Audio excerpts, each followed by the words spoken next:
Turning now to those new COVID restrictions just announced. Restaurant and bar capacity doubled to 50%, but still capped at 100 people, meaning nothing will change for many restaurants. Curfew has been extended an hour to 11 o'clock.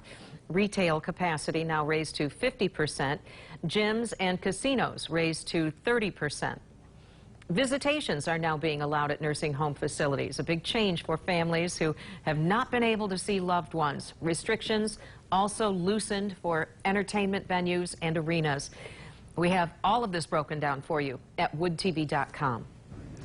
Our team coverage starts with political reporter Rick Albin and the reason that the state says these restrictions can be relaxed today. Rick? Well, Brian, the governor announced the changes after months of complaints by business owners and Republican lawmakers about Michigan's restrictions, particularly on bars and restaurants being too stringent and out of touch with neighboring states.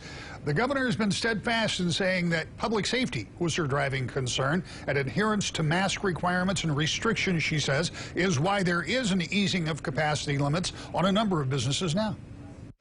The only reason we are at this point is because you've been doing the right thing every day to protect yourself and your family and your community by wearing a mask and washing your hands and maintaining social distance. We have seen some of our key metrics continue to decline over the previous 7 weeks.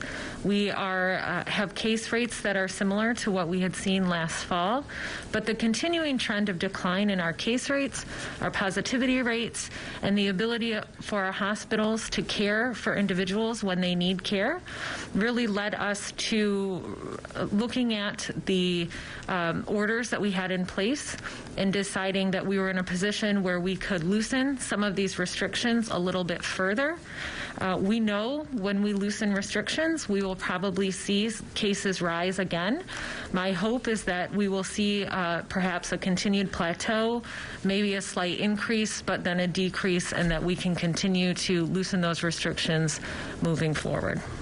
That was the Director of Health and Human Services, Hertel. Senate Majority Leader Mike Shirkey was quick to react to the governor's announcement, saying in a statement, quote, "Today's announcement by Governor Whitmer is woefully inadequate, ensures we remain completely out of step regionally and nationally, and will drive more Michiganders out of their jobs and out of our state." He continued, "The governor continues to claim her decisions are based on data and science, but she refuses to actually share the data or science she's using.